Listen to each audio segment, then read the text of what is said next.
This may be the biggest thing that's ever happened. Wherever there is injustice, you will find us. Wherever there is suffering, we'll be there. Wherever liberty is threatened, you will find the three AmiVO's. Dave McRae, Garnet Williams, Mike Pongracz.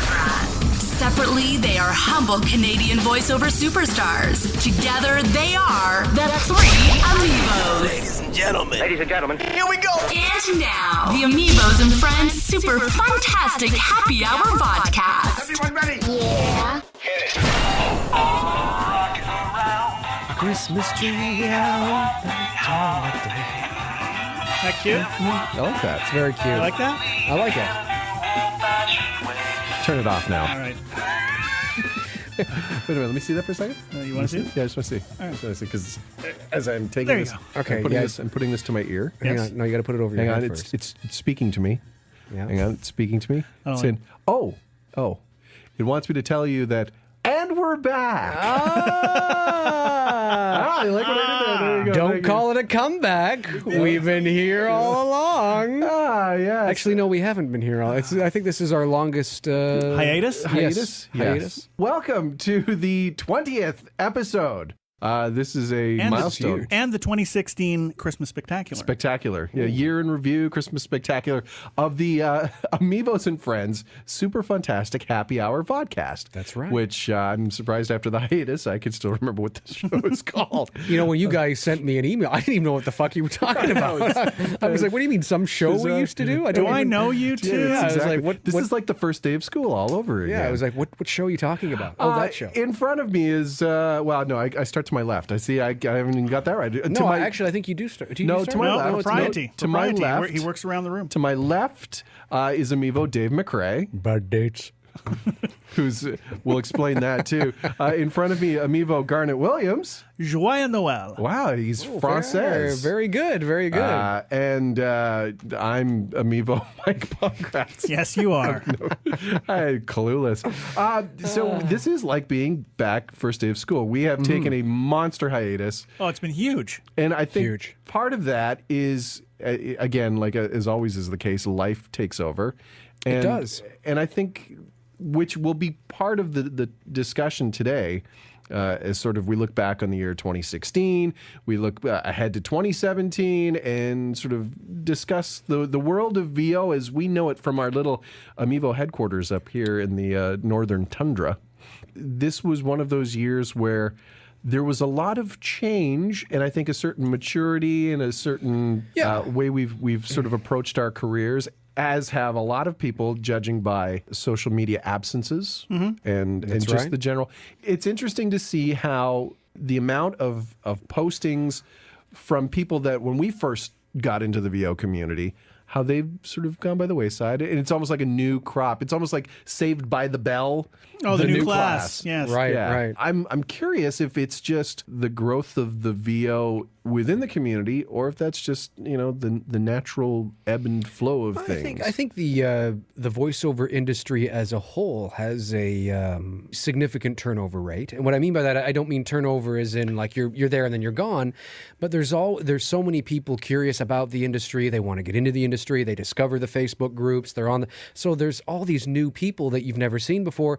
And the older ones that are usually there, they're kind of like maybe their careers have hit a new high or a new low or a new this or that or they've changed changed course and stuff. So yeah, I think or they just might not find it necessary to be on social media as much it's as run they its were. course. It's run its course. They The got what they novelty's could worn out. off. Exactly. They got what they could out of it, and now they're too busy focusing on their career. That's right. To be on Instagram and Facebook and Twitter and everything else. I mean, this year especially, you got a sense that social media has become more of an important role in voiceover careers than it has in prior years. Yes. Well, there's been the advent of the whole Fiverr thing, which we'll Yes. discuss, I'm sure. But also the fact that there are so many voices in the community that to step out of the shadows or to stand out, that right. you almost have to sort of develop this presence. That's right. And again, branding has sort of come in, but it's not branding as maybe we would have remembered a few years ago, where you had a tagline, you had this catchy logo. I think social media has just become dumbed down where it's like, I better post, I better have something with my name on it. You know what? That's all well and good. And I'm still a fan of personal marketing. Like, you've got agents, that's great. They're working for you. Yeah. But for those that have to market themselves and do so, whether it be cold calling, sending out email blasts, there's all kinds of different ways to market and promote yourself. But there's also, I don't know, like, there's lazy ways to do it. Yes. Lining up a whole bunch of tweets for the week that, if there's content in those tweets that actually direct you to something that you might find interesting, that's great. But quotes from people or pictures that may have already been seen in other photo streams and other social media, or just, that's not really marketing you. Or just strict lines, the same, you haven't changed them up. It's just... I'm so out of it. I don't even know what the hell Hootsuite Well, you're interesting. is. You're an interesting... You're outside the bubble, yeah, Dave. it's interesting in this room how there are 3 different sort of styles of the use of social media. Like, Dave, you're not as VO community, VO world active in social media. No. Garnet, you are. You're on the ball. I follow the players. I look at the scorecards. Yeah. You know what I mean? You know more about it than I would. And I'm kind of like, I'm there. I'm one of those like, yeah, okay. Yeah. Like I'll read along. I don't feel the intense sort of need or pressure. And again, that may be to my detriment in the simple fact that I see other voice actors that do spend a fair amount of time putting the effort in and actually really making good use of social media to further their careers. I feel that you know what, it's not me, and well, there's I don't know why. I mean, there's something when I go on to a lot of when I do happen to take a glance at and maybe this is because I'm not there enough, and maybe if I was more engaged and involved, I might get more of a benefit out of it. But when I do sort of take a peek in or visit the Facebook groups and things like that, I don't see anything of any value to me as a voice actor. I'm not a beginner. Mm-hmm. I'm at a point in my career where I'm doing things and doing well and things like that. And so I see things. I see a lot of the questions, and I see things, and I go, these are things I might be able to answer, say help you out, point you in the right direction. But I and that's just me. I'm not saying that's everybody's experience, and I'm not saying that is what the groups are like as a whole. I'm absolutely not saying that. This is just a glance. I look at this, and maybe that's why I kind of go, I don't know, and I go off to something else. There's a certain amount of, I guess it's called time suckage that social media has become, especially over this last year. Yeah. You got a real sense. If you've been within the VO community for any number of years now, there's that wave of topics that will always creep up when a new crop of VO talent. Yes, it's very much so. Yes. And I wonder if it's gotten to the point now where I just happen to be checking in at the wrong time. No, I think the people that have been around for a while, that were maybe on the initial crest of the wave coming in with social media. I get a certain sense of that it's just a malaise now, that it's like, well, you brought up a really good point earlier. I don't know if this was your intention, but you said, I feel like it's the first day of school again. And that's actually a good analogy, because it's almost like these groups, people have graduated and they've moved on, and in come the new class, right? So then, and we're sort of teachers, because or are we that creepy college guy that comes back, I don't mean we're teachers in the sense that we know all. With MVO girls. But yeah, we're either stay the same age. So that's the creep factor. But we're like the Van Wilder that just doesn't leave. Doesn't graduate. Right. And you see these, the turnover, and I guess that's what I meant by the turnover rate. So you see a lot of, like you said, it's cyclical, and you see a lot of this stuff, and I just happen to check in at the okay, it's the same. I don't notice. So I see a lot of things where it's like, well, I don't use that program, so I don't engage in the conversation because I don't use that software, or I know all this already, so I don't engage because people are already taking care of it.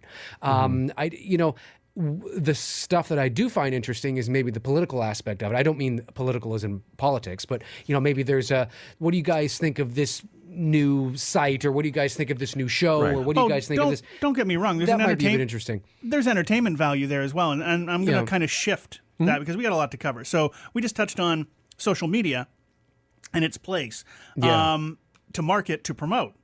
It can also kick all kinds of hell out of your career. And it can. As we saw Yeah. this past year, I do my best to stay away from it. with most notably plagiarism was happening Yes. huge. Was it? I didn't know about this. Well, we're going to tell you about it. I guess I Dave. was in the bathroom too long. You must have been. And because I mean, at this point of the year, I don't think it's productive to sort of Plagiarism's not good. to throw names. Oh, no particularly. names. No names. No, we'll keep it quiet. But it was- certain individuals got into trouble for plagiarizing content from other VO artists on their website, and also I did a see VO about agency Yeah. got in trouble for some of the blurbs on their website and some of their articles being lifted from other blogs. I did and see it's, this. It's just in this day and age, you would think that with everything can be checked within an instant.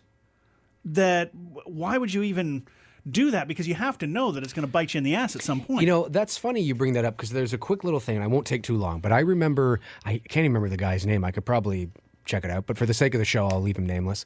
But about a year or so ago, I got an email from a guy through my Voiceman Facebook page. It wasn't email, but like, a message. Yeah. And he said, cease and desist right away. You need to remove your link from my page, or something like that. And I thought, your page? What's he talking about? Oh, from what's the site that you can go to check all your TV spots if they have them? TV spot. iSpot.tv. iSpot.tv. I think it was this. He has an account on iSpot TV or Okay. something like that, and apparently my link to thevoiceman.com with 2 N's was apparently Shameless linked, plugs are still alive in 2016. was linked to his iSpot TV account or something. I think it was iSpot, but I stand to be corrected. And so where he had his profile, website, you click on it, it goes to thevoiceman.com. And so I responded professionally and courteously. I said, I'm so sorry about that. I don't know anything about that. And I got to thinking, and then he ended with, something to the effect of, by the way, you got a great site like The Voice, such and such. It was just, I don't know what the right words would be, but it was almost like it was his way of reaching out. It was weird because I said to him, for me to put my link on, I would have to have access to your account. That's bizarre. Like I can't just go in and do this. I don't know where I was going with that now, but it was something. It was just in the vein of, I guess, plagiarism and the whole people doing weird things. I guess it was just sort of weird that because the way he ended the message, it made me think that he had done it. Oh, interesting. And there was some sort of reason he had done it, and I don't know. It was just weird. I think what the whole incident that Garnet brought up. Get back to topic. The whole incident and everything surrounding what Garnet was talking about, Yeah. I think was part of. I think it was a smaller part of a bigger problem within the VO community this year that really finally, I think, garnered enough attention for discussion. Because as much as, and we've discussed this before, as much as the VO community is a wonderful cosmos of, great people and sharing of ideas and this real sort of symbiotic relationship,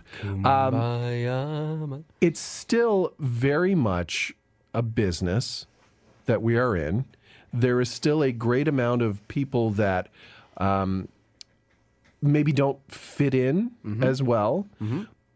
And there's a great amount of people that are happy to smile and put flowery things on the internet while talking behind everybody's back at how absolutely craptastic things are. Mm-hmm. Nobody wants to call anybody out anymore.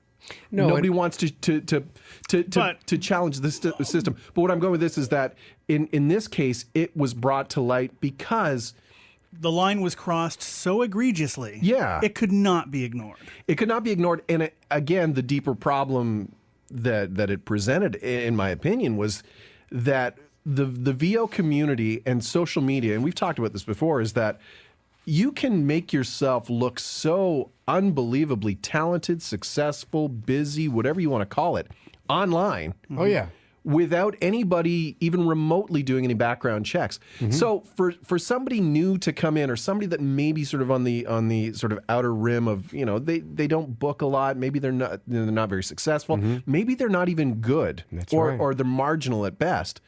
they see, okay, well, this is what these people are doing. This is what I have to do this. I don't have the smarts, or I don't have the body of work to do this. So maybe I'm just gonna take some stuff I'll here. find somebody. There's a logo I like. I'll take that. It's like I've always said. I've always said, just because I know I don't want to sound like a broken record, but as I've said before, the voiceover industry is misunderstood, unappreciated, unrecognized. It makes it very easy for those who may not be as knowledgeable and as credible as they say they are to create the illusion that they are. And just because you collect a critical mass of Facebook followers or LinkedIn connections or Twitter followers doesn't mean you know your craft, because the real question is, how many of those people did you connect with or are following you based on work and not the tit-for-tat social networking system? You follow her like me, and I'll follow her like you. It's like a bad Genesis song. Yeah, exactly. Follow you. Nice. Thank you. Good night, everybody! That's it. That hurt. And I think, in this particular case, I think there's a little bit of that where for sure. But I also think, there's a certain level of the individual and the people that are involved in doing it. I think that, there's a responsibility on their end. Yeah, there is. Well, But when it it came to blogs being lifted and being reused, certain sections of the entire blogs. Unfortunate. You're Why would you do that?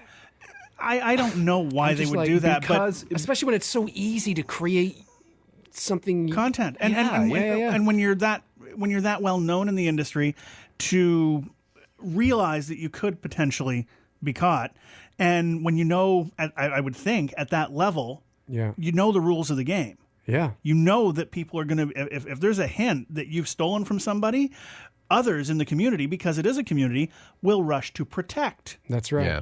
And that's when you end up like with this mob mentality, like, how dare you?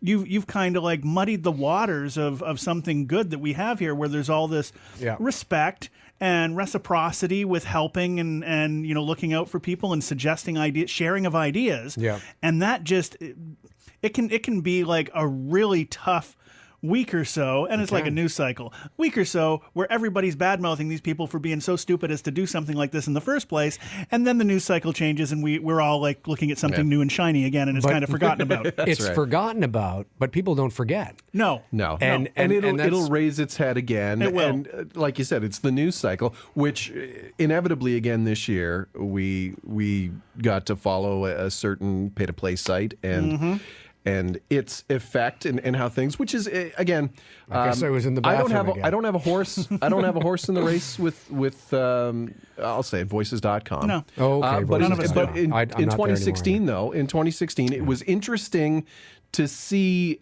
the effect of what happened in 2015. Yes. How it played out this year, because as many people saw, the company underwent some changes. Membership levels and certain premium memberships were switched up, taken away. Yep. The business model seemed to have changed. They had some layoffs. They had some layoffs after, what was touted as being very successful. They got the government grant, which a lot of people were surprised and a little up in arms with. And I found it interesting. I actually looked at, I see VO people complaining about them or coming to their defense. Go to glassdoor.com and read what employees of voices.com think of voices.com. Yeah. And I found that some interesting reads. Some praise. So right. When we talk about the mob mentality and the effect that the voiceover community as a whole can seem to have on a business, now, are they going away anytime soon? No. There will always be another, cycling, and you would hope that after what has happened, that perhaps the powers that be will maybe change their direction and tune and could rebuild the reputation of it. It depends on how much money they're making. Well, I mean but that's with. there's the morality, there's right? Any business, there's and then any there's business. I think that you will always be tested on that.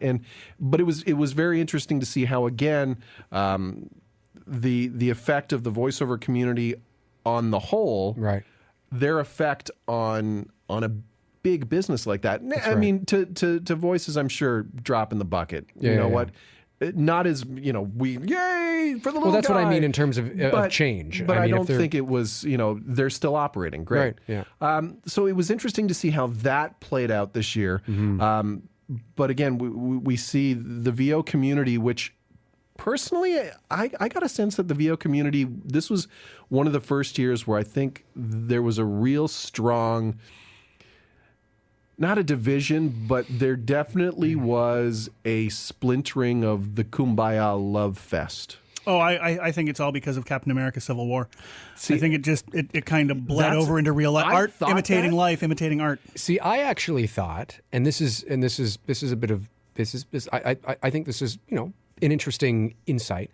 I actually thought that it may not, but it may have had to do with the election in the United States. Now, hear me out. Well, I was being facetious, but you're getting all for reals. Well, I am. Now, wow. I'm not turning this into he said, she said, her versus him, Trump versus. I'm not that kind of thing.